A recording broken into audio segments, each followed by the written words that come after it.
यहाँ पेड़ वहाँ परिंदे, पेड़ों के बिना परिंदों को देख पाना मुश्किल होता है। सुबह सवेरे अगर हम किसी बाग में, जंगल में जाएं और एकांत में सुने तो हमें कई किस्म के परिंदों की बोलियां, आवाजें सुनाई देंगी। यहाँ पे हम देख पा रहे हैं कौवे जो कि यूकलिप्टस के ऊपर, और जब हम कौवों की बात करते हैं तो बहुत ही ये चतुर परिंदे माने गए हैं और हमारी भारतीय संस्कृति में इनका जो सम्मान है उसके क्या कहने। पितृ पूजा में, शादी विवाह में जो खिचड़ी खिलाने का रिवाज है, और इवन यहाँ तक कि अपना बिछुड़ा हुआ या अपना दूर गया हुआ कोई रिश्तेदार या किसी का पति आने का उसको अंदेशा होता है, तो तब भी कौवे को देख करके अगर कौवा आकर के आंगन में काई काई करता है तो ये माना जाता है कि, और फिर कां को उड़ाया भी जाता है और उड़ने पर समझा जाता है कि आने वाला जल्दी आएगा। कौवे कई किस्म के होते हैं, ये स्कैवेंजर्स हैं। ये ऐसे तो कई किस्म का कूड़ा करकट और वेस्ट जो है उसके ऊपर पलते हैं, लेकिन बसंत के मौसम में यही कौवे रंग बिरंगे फूलों की तरफ आकर्षित होते हैं, चाहे वो सेमल के फूल हों। रादर सेमल को तो माना गया है कि एक छोटी सी एवियरी बन जाती है। अगर हम खिले हुए सेमल के दरख्त को निहारें तो उसमें हमको कई किस्म के परिंदे नजर आएंगे, जैसे tits, babblers, mynas, crows, even sunbirds, even rosy pastor. Rosy pastor या जिसको हम पेस्टर रोजियस भी कहते हैं, एक किस्म का लाल तिलियर है। और ये जो परिंदा है कभी कभी जम्मू में भी आता है, फ्लॉक्स में आता है, और कई किस्म के लोकस्ट्स जो हैं, ग्रासहॉपर्स जो हैं, खासकर लोकस्ट को जो हार्मफुल इंसेक्ट्स हैं, उनकी पॉपुलेशन को चट करने में इसका जवाब नहीं है। लाल तिलियर को हिंदी में टेसुआरी भी कहा जाता है, और जब टेसुआरी कहा जाता है तो टेसु के साथ इसका नामकरण हुआ है। टेसु और जो है ब्यूटिया मानोस्पर्मा का जो फ्लावर है उसको कहते हैं, डोगरी में हम टटुए भी कहते हैं। और जिस तरह का टेसु का फूल जो है नीचे से ब्लैक होता है, काला होता है, और ऊपर से केसरिया रंग का होता है, इसी तरह से जो लाल तिलियर है या टेसुआरी है, पेस्टर रोजियस, उसका भी सिर जो है काला होता है और बाकी हिस्सा गुलाबी होता है, तो उसको गुलाबी मैना भी कहा जाता है, और कहीं ना कहीं उसको जो है टेसुआरी कहा जाता है। और टेसु के फूलों के साथ भी उसका संबंध जोड़ा जाता है, और कई बार हम लाल तिलियर को, टेसुआरी को पलाश ढाक के फूलों पर भी देखते हैं। और पलाश, जिसको संस्कृत में किंशुक कहा गया, उसका मतलब ही है पैरट की चोंच वाला। तो पेड़ का नाम भी जो है पैराकीट से मिलता है। सुबह सवेरे का वक्त है और हम अब यहाँ पे कुछ आवाज़ें भी सुन रहे हैं। कहीं पे तो कौवे हैं पर पैराकीट्स भी हैं, और मानसरी तोता जिसको हम कहते हैं वो है सीटेकोला यूपेट्रिया, जिसके शोल्डर्स के ऊपर रेड मैरून पैच बना रहता है, और कई बार हम उसको अपन भविष्यवाणी के लिए भी हमने देखा है कुछ लोग यूज़ करते हैं। कौन सा कार्ड निकाल के दिखता है तो उसमें आपका भविष्य लिखा होता है। तो घुमट की पौड़ियों में कभी कभी हम देखते थे इन तोतों से भविष्यवाणी को जानते हुए कई किस्म के लोग। जब हम बात करते हैं परिंदों की, तो परिंदों के बारे में मुगल काल से पहले ही भारतीय संस्कृति में कई किस्म के परिंदों को अपनी देवी देवताओं के वाहन के रूप में भी देखा गया। जैसे मोर को भी कार्तिकेय के साथ जोड़ा जाता है, सरस्वती के साथ जोड़ा जाता है, लक्ष्मी के साथ जोड़ा जाता है। और गरुड़ को विष्णु का वाहन बोला गया। और गरुड़ भी एक किस्म का जो है रैप्टर है। जो जटायु की बात होती है तो वो रामायण काल में जटायु जो रावण से लड़ा था, तो वो भी एक बर्ड ही तो है। और इस तरह से हम देखते हैं कि रामायण में भी और वाल्मीकि ने कई बार बखूबी जो सारस है, जहाँ क्राउंच है, जिसको डोगरी में हम कूंज भी कहते हैं, उसका भी जिक्र आता है। डोगरी गीतों में कूंज के ऊपर भी लोकगीत मौजूद हैं। और कूंजा जो है वो जम्मू में रेजिडेंट तो नहीं है, लेकिन जब माइग्रेट करते हैं तो अक्टूबर नवंबर में हम उसको देख सकते हैं। कूंजों के डार जो हैं जाते हैं, तो कई डोगरी लोकगीत जो हैं उसके संबंध में है, जिसको हम कहते हैं ग्रस ग्रस कॉमन क्रेन। लेकिन उसके साथ ही सारस भी हमें जम्मू के बसंतर के आसपास सांबा में दिख जाता है, जिसको बोलते हैं ग्रस एंटीगोन। और एक साइबेरियन क्रेन होता है जिसको बोलते हैं ग्रस ल्यूकोजिरेनस, जो साइबेरिया से चल के भारत में आया करता था। थोड़े दिनों से अब उसकी जो है साइटिंग नहीं हो पा रही है शायद, अदरवाइज बहुत ही थ्रेटन्ड क्रेन माना जाता है। तो क्रेन्स की 16 प्रजातियां हैं ग्लोबली, और बहुत सी स्पीशीज जो हैं वो थोड़ी सी खतरे में दिखाई देती हैं।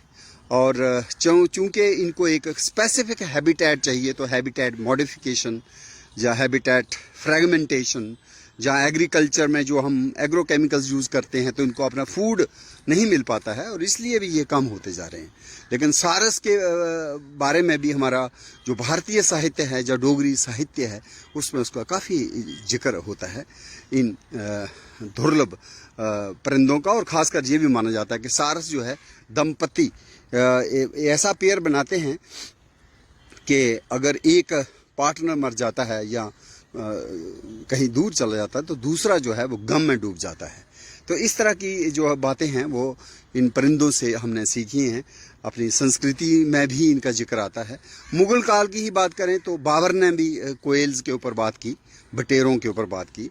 जहांगीर ने तो काफ़ी ज़्यादा दिलचस्पी से जो है परिंदों को उनकी पेंटिंग बनाने में भी उनके वक्त के जो मंसूर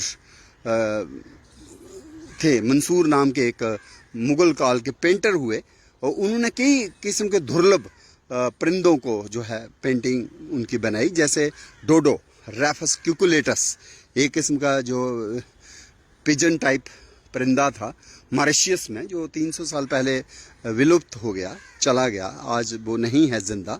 और अगर हम उसका कोई एविडेंस देखते हैं तो वो सिर्फ मंसूर की पेंटिंग में नज़र आता है। उसने बहुत बेहतरीन पेंटिंग बनाई है। मंसूर खान के वक्त की पेंटिंग्स में कई किस्म के फिजेंट्स के भी उन्होंने बड़े अच्छे खूबसूरत लाजवाब चित्र पेश किए हैं। जैसे मिसेस ह्यूम्स फिजेंट सरमैटिकस ह्यूमी, वो भी चित्र हमारे पास है। मोनाल के हैं, ट्रैगोपैन के हैं, चुकोर के हैं। तो उस काल का भी हम वर्णन करें तो मुगल काल में भी परिंदों के बारे में स्टडीज शुरू हो चुकी थी, लेकिन सही साइंटिफिक तरीके से अगर बात करें तो वो 20th सेंचुरी में जो है ज़्यादा परिंदों के बारे में स्टडी शुरू हुई। और उसमें अगर हम देखें तो हमारे एक ट्राइनिटी या एक 3 विद्वान थे जिन्होंने काफ़ी ज़्यादा कंट्रीब्यूट किया। एक तो हॉक्सन थे, और दूसरे जो जॉर्डन, और तीसरे ब्लिथ। तो आज भी हमें इन तीनों के नाम से कई परिंदों के जो हैं इनके नाम के सम्मान में उनके नाम मिलते हैं। जैसे हॉक्सन है, हॉक्सन्स वार्बलर है, या फिर जॉर्डन है, जॉर्डन्स कोर्सर है, या ब्लिथ है तो ब्लिथ ट्रैगोपैन है, ट्रैगोपैन ब्लिथी। हालांकि जम्मू कश्मीर में ट्रैगोपैन मेलानोसेफेलस होता है, जो थ्रेटन्ड फिजेंट है और बड़ा ही खूबसूरत है। और इसके जो वाइट स्पॉट्स बिंदियाँ रहती हैं और लाल और काले का मिश्रण है। और भद्रवा के इलाके में इसको विंदस कहते हैं, कश्मीर में इसको दानागीर कहते हैं। ट्रैगोपैन मेलानोसेफेलस जो थ्रेटन्ड बर्ड है, ये भी जम्मू कश्मीर के हमारे जंगलों में मिलता है और ये पेड़ों के ऊपर बैठता है ज़्यादा, लेकिन खाने के लिए नीचे ज़मीन पर आएगा और कई किस्म के कंदमूल कीट ये खाता है। एक और परिंदा जो हमारा जो है बहुत ही मैग्निफिसेंट फिजेंट है, मुनाल है, जिसको डोगरी में हम तो नील कहते हैं। और ये नील जो है लोफोफोरस इम्पेयनस जो है ये नेशनल बर्ड है नेपाल का, और ये आजकल स्टेट बर्ड है उत्तराखंड का। बहुत पहले जो है मुनाल जो है वो स्टेट बर्ड हिमाचल प्रदेश का था, और जब से उत्तराखंड ने इसको घोषित किया है स्टेट बर्ड, तो तब से हिमाचल प्रदेश ने ट्रैगोपैन को ही अपना स्टेट बर्ड माना हुआ है। और ये मैग्निफिसेंट बर्ड्स हैं और इनकी पोचिंग भी होती है, हंटिंग होती है, और ऊपर से कई किस्म की डेवलपमेंटल एक्टिविटीज़ के चलते भी जो हैबिटेट्स हैं वो फ्रेगमेंट हो रही हैं। कहीं ना कहीं गाड़ियों का शोर रहता है, तो इसके चलते इनकी पॉपुलेशन के ऊपर भी एक किस्म का स्ट्रेस जो है वो देखने को मिल रहा है। भद्रवाह में कुछ लोग ऐसे भी हैं कि जो एक बात करते हैं कि कहीं किसी ने एक दो बार जो नील है इसके अंडों को जो है घर में रख दिया और वो इनक्यूबेट भी किया और उसके बच्चे भी निकले। मोर जो है वो तो हमारा राष्ट्रीय परिंदा है, पैबो क्रिस्टाटस, और लेकिन एक ग्रीन फॉल होता है जो नॉर्थ ईस्टर्न इंडिया में है, पैबो म्यूटिकस, वो थ्रेटन्ड कैटेगरी में है। मुगल काल की हम बात करें तो जहांगीर ने डिप्पर जो है सिंक्लस पैलेसी, उसके बारे में भी काफ़ी ज़्यादा शौक से जो ऑब्जर्वेशंस रिकॉर्ड की हैं। और ये पानी में, ठंडे पानी में, पहाड़ियों में, खासकर कश्मीर में जब जाते थे जहांगीर तो डिप्पर को वो देखा करते थे। ये नॉर्वे का ही नेशनल बर्ड भी है और कश्मीर की नदी नालों में भी हमें ये मिलता है।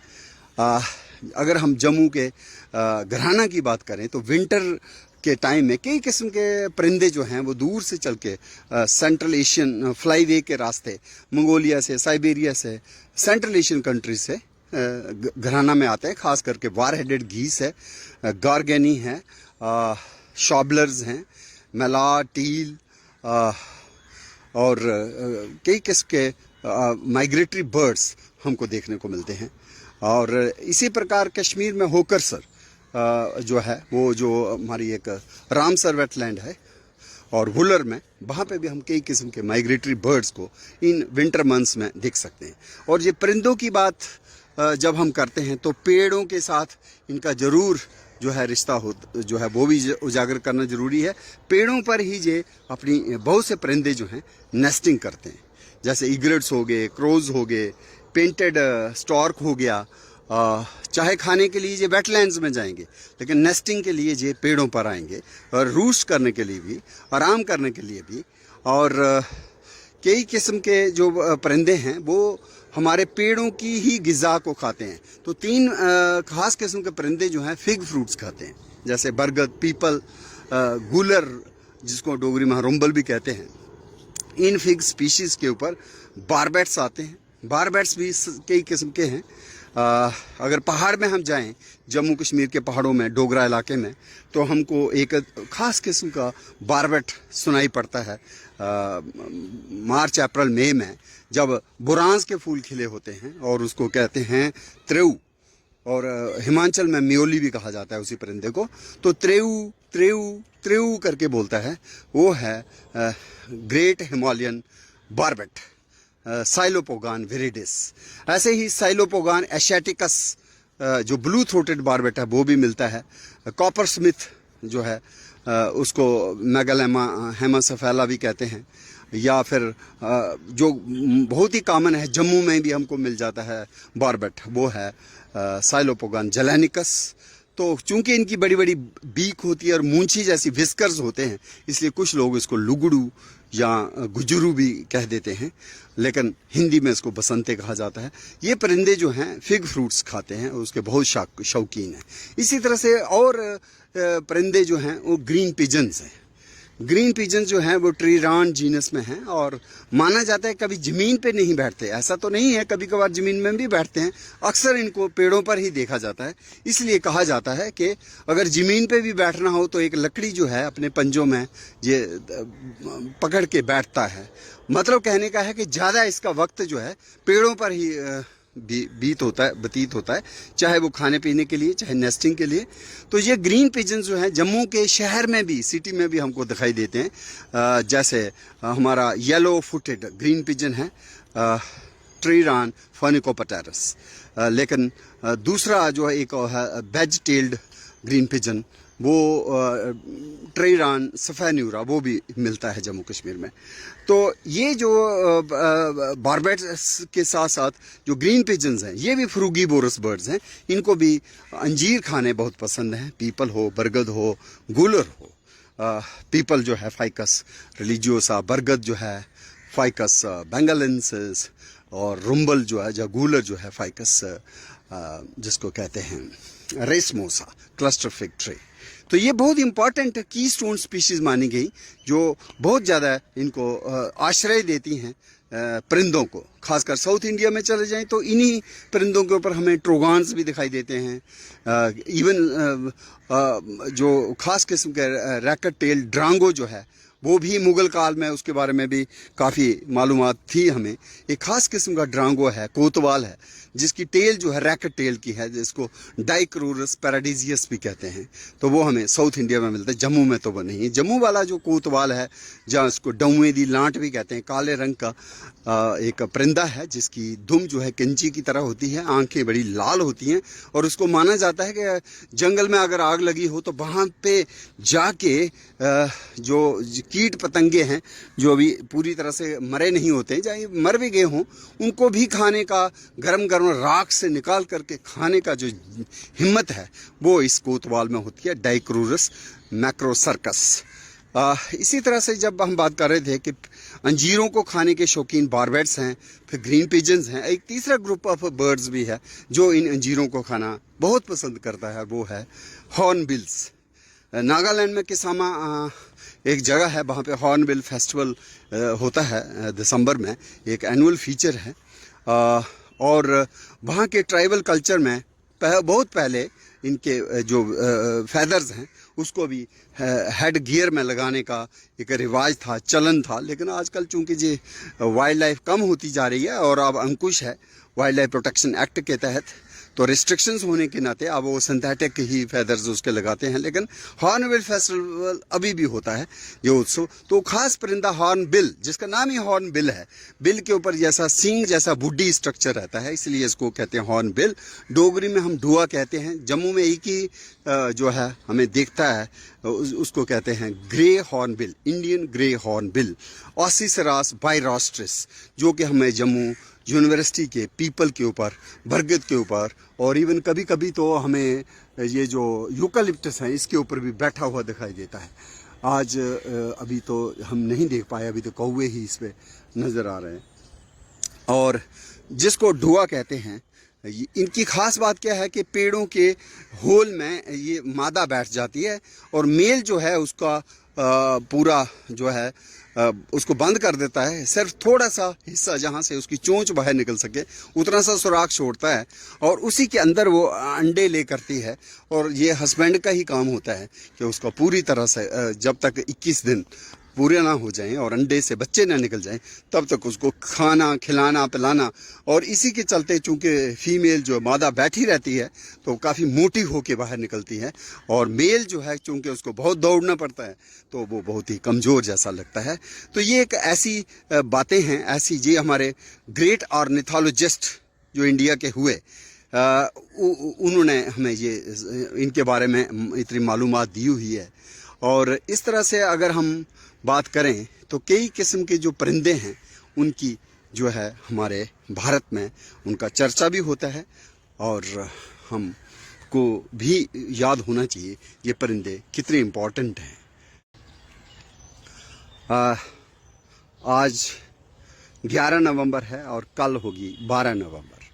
तो 12 नवंबर का दिन जो है bird man of India doctor Salim Ali ji को समर्पित रहता है, चूँकि ये उनका जन्मदिन है। 12 नवंबर 1896 में उनका जन्म हुआ मुंबई में, और 20 जून 1987 को वो स्वर्ग से धारे। लेकिन उन्होंने अपने जीवन काल में कोई 30 के करीब बुक्स लिखी, और बॉम्बे नेचुरल हिस्ट्री सोसाइटी में वो ऑनररी सेक्रेटरी भी रहे। और उनका जो कंट्रीब्यूशन है ऑर्निथोलॉजी में परिंदों को लेके वो मैचलेस है। लेकिन उनके आने से पहले जो 3 हम बता रहे थे कि यूरोपियंस ने भी स्टडी शुरू की थी, हॉक्सन थे, जॉर्डन थे, ब्लिथ थे। लेकिन उसके बाद अर्ली 20th सेंचुरी में एक सिविल सर्वेंट थे जिनका जिक्र करना भी जरूरी है, एलन ऑक्टेवियो ह्यूम, जो इंडियन नेशनल कांग्रेस के फाउंडर भी थे। और उनकी मिसेस जो है, मिसेस ह्यूम, उनके नाम से एक फीजेंट का नाम है मिसेस ह्यूम्स फीजेंट, सर्मेटिकस ह्यूमी, जो नॉर्थ ईस्ट में बर्मा में मिलता है। बड़ा ही कलरफुल फीजेंट है। और एओ ह्यूम ने काफ़ी ज़्यादा जो सिस्टमेटिक तरीके से जो परिंदों के बारे में काफ़ी ज़्यादा जो है जानकारी एकत्रित की, वो वही एओ ह्यूम ही थे जिन्होंने सबसे पहले एक एंडेमिक हॉर्नबिल, नारकोंडम हॉर्नबिल को उसको जो है अंडमान से खोजा और उसके बारे में डिस्क्रिप्शन लिखा। एओ ह्यूम एक परिंदों के ऊपर एक पत्रिका भी निकाला करते थे जिसका नाम था स्ट्रे फेदर्स। सो उनको बहुत ही ज़्यादा श्रेय जाता है, और शायद इसीलिए डॉक्टर सलीम अली ने उनको माना था कि वो फादर ऑफ इंडियन ऑर्निथोलॉजी हैं। भारत में जितनी स्टडीज़ हुई उसमें एओ ह्यूम को उन्होंने क्रेडिट दिया। और जब अपने डॉक्टर सलीम अली ने ये काम शुरू किया इन 20th सेंचुरी में, तो उनका जो काम था वो भारत ही नहीं, जिसको हम आज पाकिस्तान कहते हैं या बांग्लादेश कहते हैं, जी सारा सब कॉन्टिनेंट, इसमें उन्होंने हर जगह जा कर के खोजबीन की। और ये बदकिस्मती थी और हमारी कि वो कैंसर से पीड़ित हुए, और 20 जून 1987 को वो चल बसे। और उस वक़्त भी वो जद्दोजहद कर रहे थे कि परिंदों के ऊपर, इनके ऊपर एक इंस्टीट्यूट बने। वो तब तो नहीं बना, लेकिन उसके बाद सेकंड जो है Salim Ali centre for ornithology, वो जो है वो सेकंड कोयम्बतूर में, तमिलनाडु में बना हुआ है, जहाँ पे काफ़ी ज़्यादा ये स्टडीज़ अभी भी हो रही हैं। और ये श्रेय जो है डॉक्टर सलीम अली को जाता है, जिनके कारण साइलेंट वैली में जो हाइड्रोइलेक्ट्रिक प्रोजेक्ट बनना था वो नहीं बना और उसको एक नेशनल पार्क घोषित हुआ। केवलादेव भरतपुर बर्ड सेंचुरी को भी जो दर्जा मिला है वो उनके कारण मिला है। वो काफ़ी ज़्यादा उनको जो है जवाहरलाल नेहरू जी का भी सपोर्ट था, और इंदिरा गांधी जी के भी काफ़ी करीबी थे, और काफ़ी ज़्यादा उनको जो है सम्मानित भी किया गया। 1958 में ही उनको पद्म भूषण मिल चुका था, और फिर 1976 में उनको पद्म विभूषण से भी नवाजा गया, क्योंकि उनकी कंट्रीब्यूशन ही बेहतरीन है। और उन्हीं का जो जन्मदिन है 12 नवंबर को होता है, बर्डमैन ऑफ इंडिया, जिसको बड़े धूमधाम से खासकर बर्ड लवर्स और बर्ड कंजर्वेशनिस्ट, जिसमें असाद रहमानी जी जो फॉर्मर डायरेक्टर हैं बॉम्बे नेचुरल हिस्ट्री सोसाइटी, उनका काफ़ी योगदान है। उन्होंने जो birds of Jammu and Kashmir के ऊपर बुक्स भी निकाली हैं, और काफ़ी ज़्यादा जो इनपुट्स हैं हमें इन ऑर्निथोलॉजिस्ट्स के बदौलत मिलती हैं। सलीम अली जी का एक और ख़ास बात थी कि उन्होंने ट्रेडिशनल नॉलेज को भी काफ़ी ज़्यादा प्रायोरिटी दी, कि ट्रेडिशनल नॉलेज जो है वो लोगों के पास है जो प्रोफेशनली कहीं ना कहीं बर्ड ट्रैपिंग करते थे, केजिंग करते थे, उनकी देखभाल करते थे, चाहे वो फ्रैंकोलिन्स की बात हो, पार्टरिजेस की बात हो, कोयल्स की बात हो, परिंदों को किस तरह से पकड़ना है, उनके रख रखाव कैसे करना है, केयर कैसे करनी है।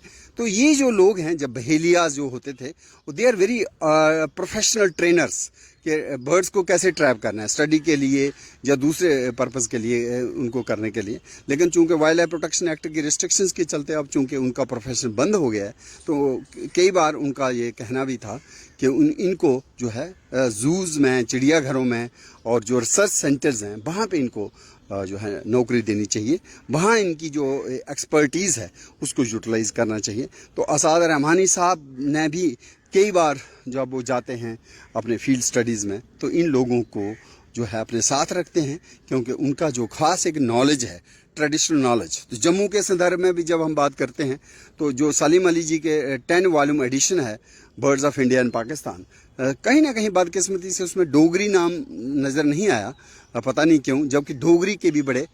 अभी हम बात ही कर रहे हैं तो हमें बारबट की आवाज़ सुनाई दे रही है। ये है सैलोपोगान जेलेनिकस। कहीं ना कहीं गोल्डन ओरियोल, ओरियोलस कुंडू, वो भी बोल रही है। और कार्बस स्प्लेंडेंस तो है ही, और जो सतपाई बेबलर्स, टर्डोइडस कॉडेटस और टर्डोइडस सट्रिएटस और रिवर चैट भी है। और जब हम बात करें सलीम अली जी का कंट्रीब्यूशन की, तो उसमें जो 10 वॉल्यूम एडिशन है बहुत ही बेहतरीन है, जिसमें कलरफुल प्लेट्स हैं जो उन्होंने सिडनी डिलो रिप्ले के साथ मिलके लिखा था। इतना अच्छा वो दिया हुआ है, जहाँ पे कई किस्म के लैंग्वेजेस जो हैं, लेप्चा लैंग्वेज है, कश्मीरी लैंग्वेज है, लद्दाखी लैंग्वेज है, उसमें परिंदों के नाम आते हैं, वो नाम उन्होंने दर्ज किए हैं। लेकिन कहीं ना कहीं हमारे जो डोगरा रीजन के डोगरी नाम हैं उनको जगह नहीं मिल पाई है। तो ये कमी जो है मैं अपने लेवल पे ओपी शर्मा विद्यार्थी खुद कोशिश कर रहा हूँ, और मैंने बहुत कोशिश भी करके एक चित लगनी चिड़ू पखरू किताब लिख करके और एक डुगर दे जीव जंतु किताब लिख करके, वहाँ पे मैंने काफ़ी ज़्यादा, जी हमें सामने दिख रहा है ये एक हुप्पू जिसको बोलते हैं सुलेमान चिड़िया। तो ये जो है हमें एक परिंदा जो है दिख गया जिसको उपापा इपॉप्स बोलते हैं। शेड में है थोड़ा, लेकिन ये भी कीड़े खाने का बहुत शौकीन है। डोगरी में इसको सुख दुद्दू भी कहा जाता है, और इसको जो है काफ़ी ज़्यादा जो है लोगों के लिटरेचर में, माइथोलॉजी में इसका नाम है, इसको बोलते हैं सुख दुद्दू, या तरखान भी बोलते हैं डोगरी में, उपापा इपॉप्स। और ये नेशनल बर्ड है इज़राइल का। और देखिए, जब तक मैं आपको उपापा इपॉप्स, सुलेमान चिड़िया, तरखान, सुख दुद्दू, जिसको कश्मीरी लोग सतुत बोलते हैं, इसकी बात सुना रहा हूँ, तब पीछे जो है बैबलर्स, उन्होंने भी काफ़ी शोर मचाना शुरू कर दिया है। तो ये एक उपापा इपॉप्स इधर है और एक उपापा इपॉप्स उधर बैठा हुआ है, और उसके पीछे जो है 7 भाई जो हैं ट्रेडोइडस सट्रिएटस, वो भी बोल रहे हैं। तो चूंकि अभी धूप निकल चुकी है और कहीं ना कहीं परिंदों का भी अब काफ़ी ज़्यादा एक जो है हमें सुनाई दे रही हैं आवाज़ें। ये बैबलर्स हैं जिनको डोगरी में बोला जाता है सोड़ या फरोल या दद्दर भी बोलते हैं कुछ लोग, और हिंदी में इनको चरखी बोला जाता है या 7 भाई। मोस्टली जब हम यूनी देखते हैं इनको 7-7 के ये ग्रुप में होते हैं एक जगह, 5-7 इकट्ठे ही परिंदों का ग्रुप होता है, इसलिए 7 भैना 7 भाई, या हम चरखी या दद्दर, फरोल, सोड़ इनको परिंदों को कहते हैं। और कई बार हम, और एक इधर वुड पैकर भी है, अगर आप ध्यान से देखेंगे, जो वो अभी उड़ा, वो उड़ गया, काफ़ी वुड पैकर था, मराठा वुड पैकर, वो भी हमको देखो, बुलबुल जिसको डोगरी में हम पिंजा कहते हैं। तो ये जो है हमारे टर्डोइडस है, अभी टर्डोइडस ये निकले हैं 5-7, ये उड़ गए। और हमें वुड पैकर भी देखा, चूँकि ये बहुत पुराना एक पेड़ है जो इसका है सेल्टस ऑस्ट्रेलिस खड़क का, और इसके ऊपर हमको दिखा था वुड पैकर, और वो बार को पैक कर रहा था ताकि वो सुबह का भोजन नाश्ता अपने लिए बटोर सके। और वुड पैकर का नाम ही इसलिए है वुड पैकर। और कई किस्म के जो होल्स हैं इसके बनाए होते हैं, उसमें कई और परिंदे भी आके रुकते हैं, टिकते हैं। तो ये पेड़ भी जो है सेल्टस ऑस्ट्रेलिस, ये भी फिर परिंदों के साथ जुड़ जाता है। इसी तरह से वुड पैकर्स को डोगरी में तरखान भी कहा जाता है, चिड़का भी कहा जाता है, हिंदी में कठफोड़वा कहा जाता है बेसिकली। और ये जो सामने प्लांट देख रहे हैं ये तो अफ्रीकन सॉसेज ट्री है, पर इसके ऊपर भी जो है ये बैठे हुए हैं जो टर्डोइडस है, जो जिसको बैबलर कहते हैं, ये बैबलर जो हैं ये भी हैं। तो ये हमारे कई किस्म के जो खाने का जो इनका पेट पूजा है वो कीटों को से ले होती है, और कीटों को भी ये बार्क के नीचे से निकाल के खाने का जो हुनर है वो लाजवाब है। और इनकी संरचना भी ऐसी है कि ठक ठक ठक करते रहते हैं। तो ये सूखा हुआ पेड़ भी इनके लिए जो है वरदान बन जाता है। उसमें भी काफ़ी, ये तो अभी तो हमारी जो हैं बैबलर्स ही हैं, सातपाई। तो सूखा हुआ पेड़ भी परिंदों की नज़र में बहुत ही इम्पोर्टेंट है, और उसके साथ भी ये जो हैं कहीं ना कहीं जुड़े रहते हैं। तो सलीम अली जी का जो नॉलेज था, उनका जो ज्ञान था वो इतना लाजवाब था कि इसीलिए 12 नवंबर को उनका जो दिन मनाया जाता है। और कल भी wild life protection department Jammu Kashmir की तरफ से सुरईसर जो हमारी एक रामसर वेटलैंड है, सुरईसर में एक बड़ा भव्य कार्यक्रम बर्ड फेस्टिवल होने जा रहा है। सुबह सवेरे 6 बजे जम्मू से निकलेंगे और वहाँ पे बर्डिंग होगी और परिंदों के ऊपर जो है प्रकाश डाला जाएगा। उनकी जो है किस तरह से उनको बचाया जाए उसके ऊपर रोशनी डाली जाएगी। और साथ ही हम ये भी देखेंगे कि वहाँ पे सलीम अली कॉर्नर का उद्घाटन भी किया जाएगा। और जो लोग जम्मू के जो काफ़ी ज़्यादा दिलचस्पी से इसमें काम कर रहे हैं, जैसे गुलदेव राज जी हैं, डॉक्टर परमेल कुमार हैं, सचिन भगत हैं, या फिर हमारे हेमंत जी हैं, या विशाल कपूर हैं, या फिर परवेज शागू हैं, या कुछ हमारे और जो लोग हैं, सुदेश जी हैं।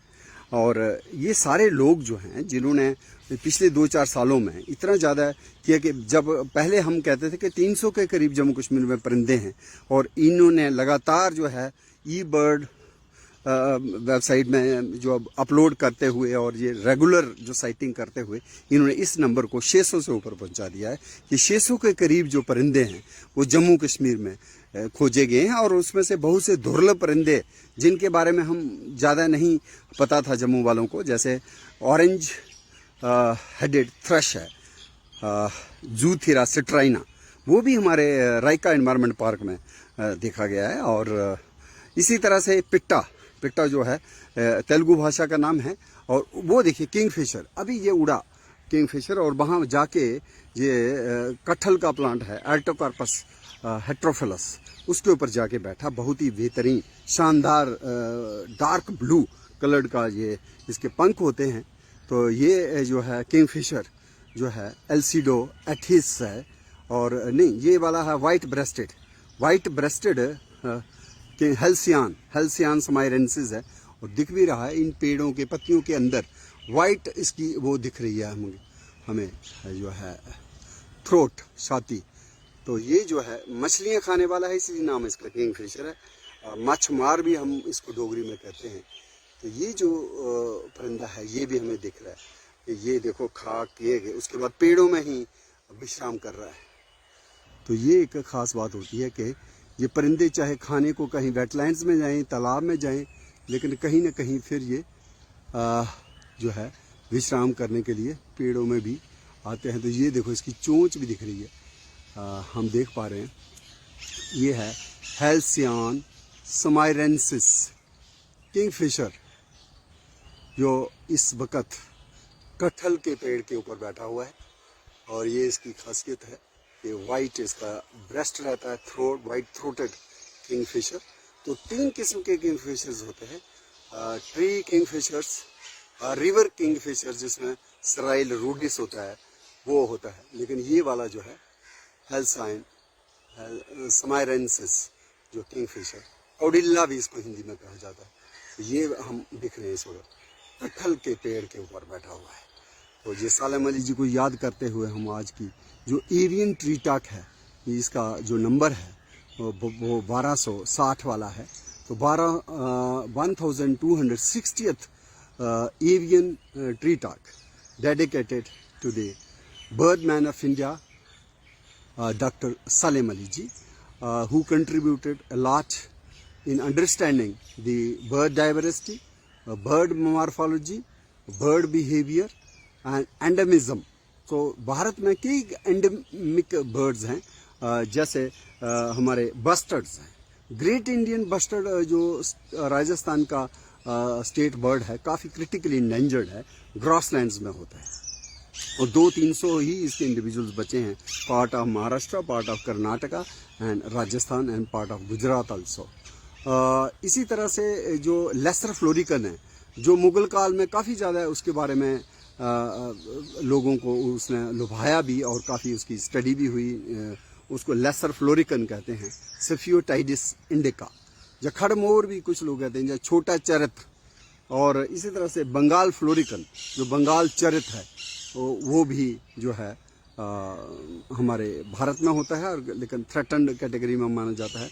एक है मैक्लीन्स बस्टर्ड, वो राजस्थान गुजरात के बॉर्डर एरिया में होता है, खास करके पाकिस्तान में वो भी. और इसी तरह से अगर हम देखें तो एक पिंक हेडेड डक होती थी, रोडोनिसा कैरियोफाइलेसिया, जो बिल्कुल ही ख़त्म हो चुकी है, जिसको एक्सटिंक्ट घोषित कर दिया गया है. और उसके सिर्फ कुछ specimen Bombay natural history society में हम देख सकते हैं, हॉर्नबिल हाउस में प्रिजर्व्ड है वो. इसी तरह माउंटेन क्वेल ओफोराइजिया सुपरसिलियोसा, वो भी काफ़ी कम है या ऑलमोस्ट ख़त्म ही हो गया है. जॉर्डन्स कोर्सर को भी माना गया था कि शायद इसकी साइटिंग 80-90 साल के बाद दोबारा हुई, 1986 के आसपास. तो बहुत से परिंदे ऐसे हैं जिनकी साइटिंग बड़ी दुर्लभ है. इसका मतलब है या तो वो कम होते गए हैं या वो इतने कम हैं कि दिखते नहीं हैं. लेकिन एक तरफ तो हम देख सकते रहे हैं कि भाई कम होते जा रहे हैं ये परिंदे, लेकिन कहीं ना कहीं नए परिंदे भी हम मिल रहे हैं. जैसे नॉर्थ ईस्ट की ईगल नेस्ट जो है वाइल्ड लाइफ सेंचुरी, वहाँ से मिला है बुगुन लियो चिकला, एक खास किस्म का परिंदा जो नया है और कुछ साल पहले ही उसके बारे में मालूमात हासिल हुई. तो हमारे जम्मू कश्मीर में जो बार हेडेड गीस आती है घराना में, खासकर इसकी ब्रीडिंग जो है सोमोरीरी लद्दाख के उस झील में होती है, और ये माइग्रेट करता है विंटर मंथ्स में जम्मू के लिए. ये माइग्रेशन जो है बड़ी यूनिक होती है. और ये जो परिंदा है, हम बात कर रहे थे इसकी किंगफिशर की, और ये किंगफिशर आप देख पा रहे हैं, ये जो है ये अभी उड़ा, और काफ़ी ज़्यादा इसके पंख जो हैं ब्लू कलर के भी होते हैं. और ये परिंदा जो है काफ़ी जम्मू में बड़ा कॉमन है, लेकिन कई बार हम इसको बरगद के पेड़ के ऊपर भी देखते हैं. तो जब भी हम देखने हैं परिंदों को देखने का वक्त जो है सुबह सवेरे होता है. और इसके बारे में एक बहुत ही डेडिकेटेड आपका फोकस चाहिए और पेशेंस भी चाहिए. परिंदे आपको आम तौर पे नहीं दिखाई देते, इनके देखने के लिए काफ़ी समय भी चाहिए. और ये हम देख रहे हैं जैसे मेलाइना आर्बोरिया, ये दाशमूल ट्री है, तो इसके फलों के ऊपर, और खासकर जब इसकी फ्लावरिंग होती है इस पेड़ की, तो कई किस्म के परिंदे जो हैं इसकी फ्लावरिंग की तरफ अट्रैक्ट होते हैं, खासकर नेक्ट्रीबोर्ड्स, सनबर्ड्स, फ्लावर पैकर्स या फिर सनबर्ड्स. तो ये जो है हमारा कौवे जो है, एक जंगल क्रो होता है कार्बस मैक्रोरिंकास, एक कार्बस स्प्लेंडेंस जो जम्मू में हमें आम दिख जाता है हाउस क्रो. लेकिन कश्मीर में हम देखें तो कार्बस मानेडोला भी है. पहाड़ी इलाके में जाएं तो कार्बस कोरोन भी है, वो हमें दिखता है, रेवन. और एक और ख़ास किस्म के कौवे जो है लद्दाख में, जहाँ पाडर के पहाड़ी इलाके में हमें मिलते हैं, जिनकी चोंच या तो लाल होती है और पंजे भी लाल होते हैं, या फिर चोंच और पंजे जो है पीले होते हैं. तो उनको बोलते हैं पिरोकोरेक्स. और पिरोकोरेक्स जो चौग कहते हैं, येलो बिल्ड चौग भी है और रेड बिल्ड चौग भी है, और स्थानीय भाषा में उनको चूंका कहा जाता है. और इसी तरह से जम्मू में अगर हम बात करें गटारी की, जिसको शारी कहा गया भद्रवाही में, या हर कहते हैं कश्मीरी लोग, तो हर पर्वत तो माना जाता है गॉडेस शारी का माता ही परिवर्तित हुई इस परिंदे की शेप में, और उसने एक पत्थर डाला जालोदुबब पे. इसलिए परिंदों के साथ माइथोलॉजी भी जुड़ी हुई है. सदियों से हमारे लोग जो हैं इसको पेट ट्रेड में यूज़ करते रहे. जैसे ग्रैकुला रिलीजियोसा, एक हिल माइना है, उसको घरों में रखते थे. पैराकीट्स को तो रखते ही हैं, जैसे हमने पहले बात की, खारका सिटेकोला, यू पेट्रिया, कभी कभी क्रैमीरी को भी रख लेते हैं, रोज रिंग्ड पैराकीट को भी। तो हम ये देख पा रहे हैं कि ये जो सुलेमान चिड़िया है उसके साथ ही हमें मैगपाई रोबिन भी दिख रहा है। वो देखिए आप, वो जो सोलेनम बर्बास्कीफोलियम है उसके जो वहाँ पे है ये मैगपाई रोबिन, जो बांग्लादेश का नेशनल बर्ड है ये। और ये इस वक्त हमारा जो है नेशनल बर्ड ऑफ इजराइल भी है, हुप्पू सतुत। और इसके बगल में ही आपको दिख रहा है फीमेल है शायद ये उसकी मैगपाई रोबिन, और बहुत अच्छा ये गाना गाता है। और मैगपाई रोबिन जो है संगेस्टर बर्ड माना जाता है। और ये जो है हमारे दोनों जो है सुलेमान चिड़िया है, हुप्पू उपापा इपॉप्स, ये जो है दोनों जो है हमें इस वक्त दिख रहे हैं, नज़र आ रहे हैं। तो ये जो है काफ़ी ज़्यादा इम्पॉर्टेंट बर्ड है, इंसेक्टिवोरस माना जाता है, ज़्यादा इंसेक्ट से इसकी डाइट होती है। अभी भी ये खोज ही रहे हैं अपने इंसेक्ट्स डाइट के लिए। और सिर के ऊपर कलगी बेहतरीन है, और काली और सफ़ेद पट्टियाँ जो है बच्चों को भी काफ़ी ज़्यादा अट्रैक्ट करती हैं अपनी तरफ। तो ये जो है हमारा हुप्पू है, नेशनल बर्ड ऑफ इजराइल, सतुत कश्मीरी में इसको कहा जाता है। तो ये जो परिंदे हैं वो मैना है एक्रिडोथीरिस, वो है एक्रिडोथीरिस ट्रिस्टिस जो हमारी कॉमन मैना है। लेकिन एक बैंक मैना भी होती है, सांच, उसको बोलते हैं एक्रिडोथीरिस जिनजिनियानस। तो ये भी हमारे इंसेक्ट की पॉपुलेशन को कम करने में बहुत इनका योगदान रहता है। तो ये जो है हमारा खास परिंदा जो है ये, तो फिर हुप्पू हमारे फोकस में है। तो सालेम अली जी को याद करते हुए और उनकी श्रद्धांजलि कि उन्होंने कितना काम किया था, हम तो इनके लिए एक दिन तो निकालें। तो कल का दिन बड़ा महत्वपूर्ण रहेगा। जो परिंदों को प्यार करते हैं, परिंदों के बारे में जानना चाहते हैं, हम सुबह सवेरे जम्मू शहर को छोड़ें 6 बजे और 7 बजे तक वहाँ पहुँच जाएं, क्योंकि बर्डिंग का टाइम जो है वो सुबह सवेरे ही होता है। अगर लेट हो गए तो फिर आपको ये दिखेंगे नहीं। तो यहाँ पे उपोपा इपॉप्स है, पीछे हम एक्रिडोथीरिस ट्रिस्टिस भी देख पा रहे हैं, और एक्रिडोथीरिस जिनजिनियानस भी जम्मू में होती है, जिसको बैंक मैना कहते हैं। वो तो अभी हमारी नज़र में इधर नहीं आ रही है, लेकिन दीप नारायण शाही ने काफ़ी ज़्यादा काम जो है बर्ड बिहेवियर पे किया। और ये बोटानिकल गार्डन में इस वक्त हम देख रहे हैं उपोपा इपॉप्स, हुप्पू सतुत। और ये यही बोटानिकल गार्डन था जहाँ पे दीप नारायण शाही रह करके उन्होंने काम किया। रेप्टाइल्स के ऊपर तो उनका बहुत ही ओरिजिनल वर्क था, लिजर्ड्स और स्नेक्स के ऊपर, लेकिन उन्होंने परिंदों के ऊपर भी काफ़ी अच्छा पकड़ थी उनकी। और बैंक मैना एक्रिडोथीरिस जिनजिनियानस के ऊपर काफ़ी ज़्यादा उनकी नेस्टिंग स्पेसिफिसिटी और उसके ऊपर उन्होंने काम किया। तो सलीम अली जी का जो बर्डमैन ऑफ इंडिया के नाम से विख्यात हैं, और उनका जो कल 12 नवंबर को हर साल जो दिन मनाया जाता है, इसमें एक स्पेसिफिक बर्ड काउंट होगा और उसको अपलोड किया जाएगा, और एक लोगों को जागरूक किया जाएगा किस तरह के ये परिंदे जो हैं हमारे इन्वायरमेंट में, हमारी इकोसिस्टम को मेंटेन करने में, पारिस्थितिकी में किस इनका इतना लाजवाब रोल है, और इसको हम किस तरह से इनकी पॉपुलेशंस को डिक्लाइन होने से बचा सकते हैं, और किस तरह से जो वाइल्ड लाइफ सेंचुरीज होती हैं, नेशनल पार्क्स होती हैं, ये ऐसी स्थलियाँ होती हैं जहाँ पे कहीं ना कहीं इन परिंदों को आश्रय मिलता है। बोटानिकल गार्डन है जहाँ पे काफ़ी कम जो डिस्टर्बेंस है और एक एकांत भी है, इसलिए हमको ये 2-4 किस्म के परिंदे तो आराम से दिख गए। और अगर हम एक डेडिकेटेड तरीके से सुबह सवेरे निकलें तो कई किस्म के हमको जो परिंदे हैं वो यहाँ पे देखने को मिल सकते हैं। Jammu university is a hub for birds. तो कहीं कभी ना कभी अगर हर दिन चर्या ऐसी होती है कि हर एक वक्त नहीं होता, लेकिन एटलीस्ट हम कहीं ना कहीं संडे के दिन आ सकते हैं, और एक प्रोग्राम जो है परिंदों को ही एक समर्पित हो, तो एक उसमें जानकारी भी होती है। और किस तरह से जो है इवन तितलियाँ भी हमारी जो है वो, इसमें बहुत से परिंदे जो हैं इन तितलियों को भी खाते हैं। तो तितलियाँ भी हमें दिख रही हैं, जैसे ये तितली है सामने। तो इन तितलियों के बारे में भी हम गौर फरमाएं और कहीं ना कहीं इन तितलियों को भी जानने की कोशिश करें।